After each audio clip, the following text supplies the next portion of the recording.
ಕಳೆದ ಹಲವಾರು ದಿನಗಳಿಂದ ರಾಜ್ಯದ ಗಮನ ಸೆಳೆದಂತಹ ಮೈಸೂರು ಅಭಿವೃದ್ಧಿ ಪ್ರಾಧಿಕಾರ ಅಥವಾ ಮೈಸೂರು ನಗರಾಭಿವೃದ್ಧಿ ಪ್ರಾಧಿಕಾರ ಇದೀಗ ಮತ್ತೆ ಮುನ್ನೆಲೆಗೆ ಬಂದಿದೆ. ಇಡಿ ಅಧಿಕಾರಿಗಳು ಮೂಡಾದಲ್ಲಿ ನಡೆದಿದ್ದಂತಹ ನಿವೇಶನಗಳ ಅಕ್ರಮ ಹಂಚಿಕೆಯನ್ನ ವಿಚಾರಣೆ ಮಾಡುತ್ತಿದ್ದು, ಇದೀಗ ಅಕ್ರಮಗಳ ಬಗ್ಗೆ ಮತ್ತಷ್ಟು ಬೆಳಕು ಚೆಲ್ಲಿದೆ. ಮೂಡಾದ ಈ ಹಿಂದಿನ ಆಯುಕ್ತರಾಗಿದ್ದಂತಹ ದಿನೇಶ್ ಕುಮಾರ್ ಅವರನ್ನ ಇಡಿ ಅಧಿಕಾರಿಗಳು ಬಂಧಿಸಿ ವಿಚಾರಣೆಗೆ ಒಳಪಡಿಸಿದ್ದಾರೆ. ಈ ವಿಚಾರಣೆಗೆ ಒಳಪಡಿಸಿದ ಸಂದರ್ಭದಲ್ಲಿ ಹಲವಾರು ಅಕ್ರಮಗಳು ನಡೆದಿರುವುದು ಬೆಳಕಿಗೆ ಬಂದಿದೆ. ಮಾಹಿತಿ ಪ್ರಕಾರ 59ಕ್ಕೂ ಹೆಚ್ಚು ನಿವೇಶನಗಳನ್ನ ದಿನೇಶ್ ಕುಮಾರ್ ಅವರು ಅಕ್ರಮವಾಗಿ ಹಂಚಿಕೆ ಮಾಡಿದ್ದನ್ನ ಇಡಿ ಅಧಿಕಾರಿಗಳು ಪತ್ತೆ ಹಚ್ಚಿದ್ದಾರೆ. ಈ 59 ನಿವೇಶನಗಳಲ್ಲಿ ಕೆಲ ನಿವೇಶನಗಳನ್ನ ದಿನೇಶ್ ಕುಮಾರ್ ಅವರೇ ಖುದ್ದು ಅಥವಾ ಅವರ ಸಂಬಂಧಿಕರಿಗೆ ಅಥವಾ ಅವರ ಯಾರು ಸಮೀಪವರ್ತಿಗಳಿಗೆ ಹಂಚಿಕೆ ಮಾಡಿದ್ದಂತೂ ಇಡಿ ಅಧಿಕಾರಿಗಳು ಬೆಳಕಿಗೆ ಬಂದಿದ್ದಾರೆ.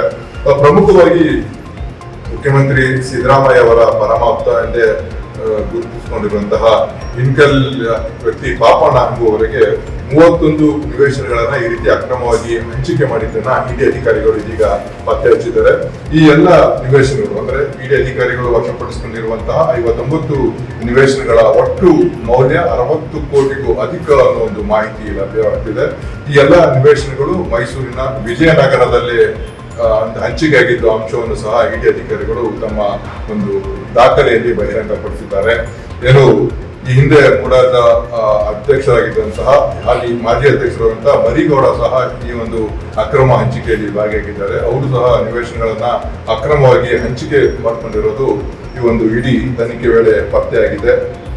ಜೊತೆಗೆ ಇನ್ನು ಮೂಡಾದ ಆಯುಕ್ತರಾಗಿದ್ದಂತಹ ದಿನೇಶ್ ಕುಮಾರ್ ಅವರು ತಮ್ಮ ಮನೆಯಲ್ಲಿ ಕೆಲಸಕ್ಕಿದ್ದಂತಹ ವ್ಯಕ್ತಿಯ ಹೆಸರಲ್ಲೂ ಸಹ ಕೋಟ್ಯಾಂತರ ರು ಮೌಲ್ಯದ ನಿವೇಶನಗಳನ್ನ ಮಂಜೂರು ಮಾಡಿರುವುದು ಇಡಿ ಅಧಿಕಾರಿಗಳು ಪತ್ತೆ ಹಚ್ಚಿದ್ದಾರೆ.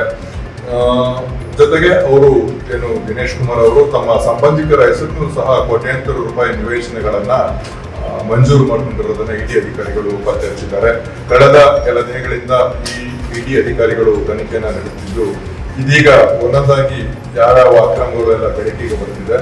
ಸೊ ಮುಂದಿನ ದಿನಗಳಲ್ಲಿ ಈ ಭೂಚಕ್ರ ಯಾರನ್ನೆಲ್ಲ ಸುತ್ತಕೊಡುತ್ತೋ ಅನ್ನೋದು ಕುತೂಹಲ ಸಾಗ್ತಾ ಇದೆ.